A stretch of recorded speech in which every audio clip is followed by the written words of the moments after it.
জুবিন গাৰ্গৰ হত্যাকাৰী গুলিয়াই মাৰিব লাগে নে নাই? লাগে নে নাই?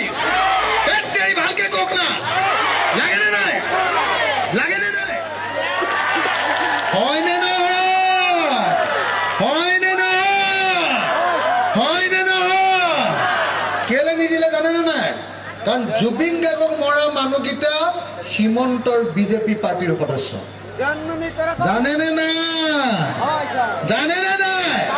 মানুহকেইটাৰ নাম কি? হা? কি নাম? কি নাম? সিদ্ধাৰ্থ শৰ্মা। উপাধিটো কি? সিদ্ধাৰ্থ কি? শৰ্মা। তাৰপিছত শ্যাম কানু কি? মহন্ত। আৰু এটা আছিলে কি? অমৃত প্ৰভা। কি লিখে? আৰু এটা আছিলে কি? সিদ্ধাৰ্থ। আৰু এটা আছিলে কি? গোস্বামী। হয়নে নহয়? উপাধিকেইটা একেই যে। কথাটো বুজি পাইছেনে না? সিহঁতক বচাবৰ কাৰণে হলে পুৰা লাগি গৈছে। জুবিন দাক মৰা মানুহটো অসমৰ আটাইতকৈ ভাল পোৱা আমি একদম খাৰাং খাচ কথা কৈ দিয়া। হয়, খাৰাং খাচ কথা কৈ দিয়া মানুহটো জুবিন দা আছিলে নে নাই? অসমৰ কোন মানুহে বাৰু জুবিন দাক বেয়া পায় কওকচোন? চবে ভাল পায় নে নাই? চবে বুঢ়ী মানুহ এজনীও বুঢ়া মানুহ এজনেও কয় এইটো মোৰ নিজৰ ল'ৰাৰ নিচিনা, কয়নে নকয়? তো সেই মানুহটোক মাৰি দিলে, মাৰি দিয়া হত্যাকাৰীকেইটাক এতিয়া নুগুলিয়াই, ঐ বাল্টি চুৰটো সি ৰাতি গুলিয়াই দিয়ে। হয়নে নহয় বাৰু? মই মিছা কথা কৈছো নেকি? মই মিছা কথা কৈছো নেকি? মিছা কথা কৈছো নেকি? অসমত যদি এনকাউণ্টাৰ কৰি কাৰোবাক গুলিয়াই মাৰিব লাগে তেতিয়াহ'লে জুবিন গাৰ্গৰ হত্যাকাৰী গুলিয়াই মাৰিব লাগে নে নাই? লাগে নে নাই? তেৰি ভালকে কওক না, লাগে নে নাই? লাগে নে নাই? মই এনে কাকো গুলিয়াই মাৰিবলৈ নকওঁ, কিন্তু হিমন্তইটো গুলিয়াই মাৰে, হয়নে নহয়? 80টা গুলিয়াই মাৰি দিলে, 283টা গুলিয়াই দিছিলে, মৰা নাই, বাচি আছে।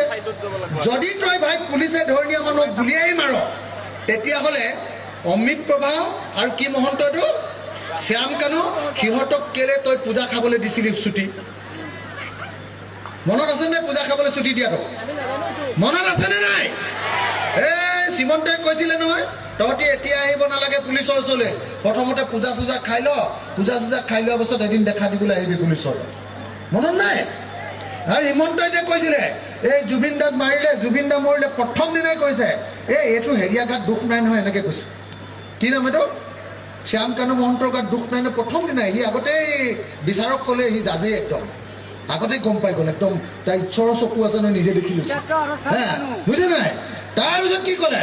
বোলে জুবিন গাৰ্গক মৰিলে মই বোলে একদম ছিংগাপুৰৰ পৰা এনেকুৱা দামী একদম এৰোপ্লেনত লৈ আহিম নহয়, চাৰ্টাৰ্ড ফ্লাইটত লৈ আহিম।